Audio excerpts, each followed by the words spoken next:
नमस्कार प्यारे बच्चों, आज मैं degree final year 5th same के जो विधाएं हैं उन विधाओं के बारे में आपके सामने समझाने का प्रयास करूंगा।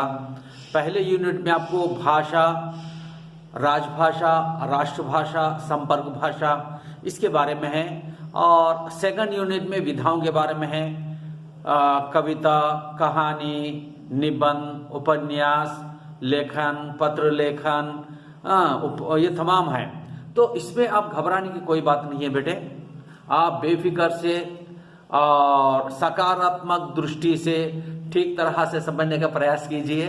आपको 10 पॉइंट्स तो कंपलसरी आने वाले हैं, घबराने की कोई बात नहीं है। अब यहाँ पर मैं जो फर्स्ट यूनिट है, यूनिट में जो भाषा के बारे में है उसके बारे में मैं थोड़ा जानकारी दूंगा। आप क्योंकि वो पुस्तक देखते ही लोग थोड़ा घबरा जा रहे हैं। घबराने की कोई बात नहीं है, बिल्कुल सिंपल है।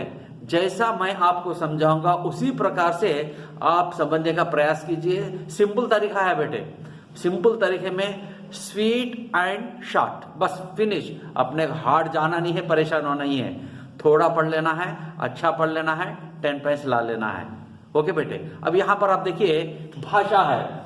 भाषा में राजभाषा, राष्ट्रभाषा है। पहले भाषा की मैं परिभाषा यह बता रहा हूं। भाषा की परिभाषा क्या है? भाषा वह साधन है जिसके द्वारा मनुष्य कहकर यानी बोलकर, सुनकर, लिखकर और पढ़कर अपने मन के भावों या विचारों का आदान प्रदान करता है। अर्थात सार्थक शब्दों के समूह या संकेत को भाषा कहते हैं। इसको आप ध्यान में रख लेना है। क्या है भाषा? भाषा कुछ भी नहीं है बेटे, अपने विचारों को दूसरों तक पहुंचाने वाला एक साधन है। मैं कुछ कह रहा हूं, आप कुछ सुन रहे हैं। ये जो बीच में का जो लहरें हैं, ये लहरों की आवाज जो आ रही है, ये साधन है। ये आपके कानों तक पहुंच रहा है। समझो कि एक बस है, एक स्टेशन से निकली, दूसरे स्टेशन को चले गई। स्टेशन से निकलकर दूसरे स्टेशन को जाने के लिए वहां पर रोड होती है। अगर ट्रेन है तो पटरी होती है। लेकिन यहां पर क्या है? ये मुंह नामक एक स्टेशन है, कान नामक एक स्टेशन है। ये स्टेशन से ये स्टेशन तक एक लहर जा रही है। वो जाने के लिए हवा उसका मार्गदर्शन है। इसके माध्यम से ये वाहन, ये साधन यहां तक आ रहा है। यही भाषा है। यानी मानव अपने विचार को दूसरों तक पहुंचाने के लिए जिस साधन का प्रयोग करता है उसको भाषा कहते हैं। बस शॉर्ट में। अब ये तो साहित्यिक परख है, साहित्यिक परख में लिया गया। तो क्या है?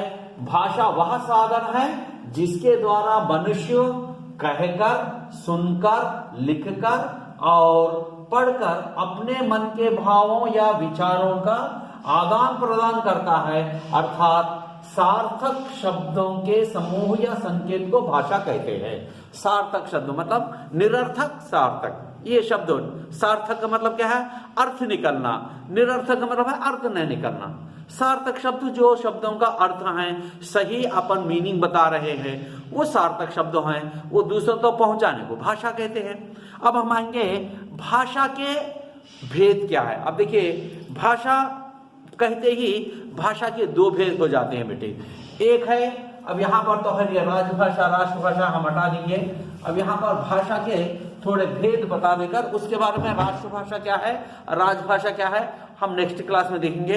अब यहाँ पर आप देखिए भाषा के लिया गया, तो ये भाषा के हमें दो भेद है बेटे। एक है मौखिक, एक है मौखिक, एक है लिखित। लिखित मौखिक को हम कहते हैं प्रत्यक्ष भाषा, प्रत्यक्ष भाषा। लिखित को कहते हैं हम परोक्ष भाषा। देखिए, मौखिक, लिखित, प्रत्यक्ष, परोक्ष। यानी जो भाषा को हम सामने, प्रत्यक्ष मतलब क्या है? आप सामने बैठे हुए बेटे, आप सामने बैठे हैं, मैं आपसे कुछ कह रहा हूं, बोल रहा हूं, सुना रहा हूं। ये तमाम क्या है? मौखिक भाषा है जो प्रत्यक्ष रूप में। लिखित का मतलब क्या है? बहुत दूर है। अब मैं यहां पर हूं, समझो कोई दिल्ली में है, कोई मुंबई में है, कोई कलकत्ता में है, कोई अमेरिका में है, कोई लंदन में है, उनको कुछ कहना है। खैर आजकल तो विज्ञान हमारा बहुत अभिवृद्धि हो चुका है, तरक्की कर चुकी है, वैज्ञानिक अभिवृद्धि से हम फोन कर रहे हैं, फोन पे बता रहे हैं। लेकिन वास्तव में देखा गया तो आदिकाल में क्या होता था, पत्र के माध्यम से कहा जाता था। उसके लिए दो सहारे लेना पड़ता था, है नहीं। एक सहारा होता था पेन, दूसरा सहारा होता था पेपर, मतलब दो सहारों के माध्यम से वहां पर भेजना है। उसके बाद तीसरा सहारा कौन है, पोस्टमैन, वो होता है, वो लिखित भाषा है। मौखिक भाषा का मतलब क्या है, प्रत्यक्ष, मेरे भावों को आपके सामने फटाफट बता देना, ये मौखिक भाषा है, वो लिखित भाषा है। फिर भाषा की विशेषता क्या है, हकीकत में देखा गया है, अगर हम भाषा में अगर थोड़ा पीछे हट कर देखें तो भाषा, पहले तो भाषा नहीं थी, उसके बाद भाषा धीरे धीरे बना गया। तो पहले भाषा नहीं थी तो लोग कैसे बात करते थे, भावनाओं से, हाव भाव से, इशारों से बात करते, जैसे कि जानवर, पशु पक्षी, ये तमाम बात कर लेते। पशु पक्षी भी बात करते हैं, उनकी भी बात अलग है, लेकिन उनके बात करने का उनके लिहाज से उनको समझ में आता है, हमें समझ में नहीं आता। ये भगवान की लीला है, भगवान हर एक के अंदर एक नया रूप डाला है, इसीलिए हम भगवान के महत्व को कभी घटा नहीं सकते। उन्हें जो करता है, वो जो सोचता है, उसके अंदर हम दखल अंदाज दे ही नहीं सकते। वो चाहे तो कुछ भी कर सकता है, पल में बना सकता है, पल में मिटा सकता है, पल में दे सकता है, पल में ले सकता है।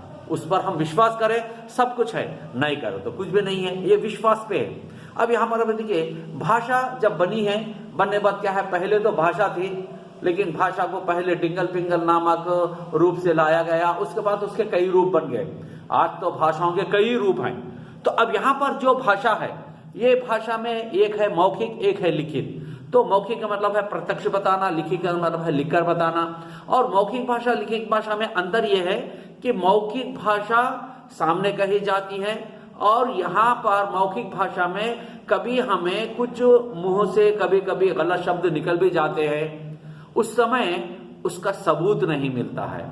लेकिन लिखित भाषा में सबूत मिल जाता है, इसीलिए लिखित भाषा को मान्यता ज्यादा दी जाती है, मौखिक भाषा को कम दी जाती है। और मौखिक भाषा क्या है, हमें जागरूक करने के लिए बहुत प्रेरणादायक है, लिखित भाषा नहीं। लिखित भाषा अब देखिए, पढ़ने वाला पढ़ लेता, नहीं पढ़ने वाला नहीं पढ़ता, वो अलग बात है। लेकिन मौखिक भाषा में क्या है, सामने बिठाकर हम बोलना पड़ता है। तो ये भाषा की एक विशेषता ये होती है कि हम लोगों को जागरूक करने के लिए, लोगों को परिवर्तन करने के लिए, लोगों में उत्तेजना लाने के लिए हम भाषा का प्रयोग करते हैं। अब हम आएंगे हमारे लेसन की ओर अगर चले तो राजभाषा, राष्ट्रभाषा, राजभाषा, राष्ट्रभाषा।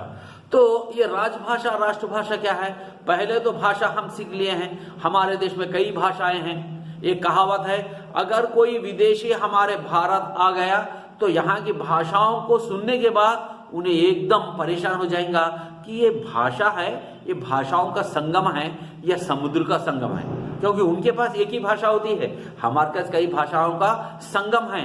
इस संगम में बहने वाला लय एक ही है, वो लय को देखकर उन्हें परेशान हो जाएगा।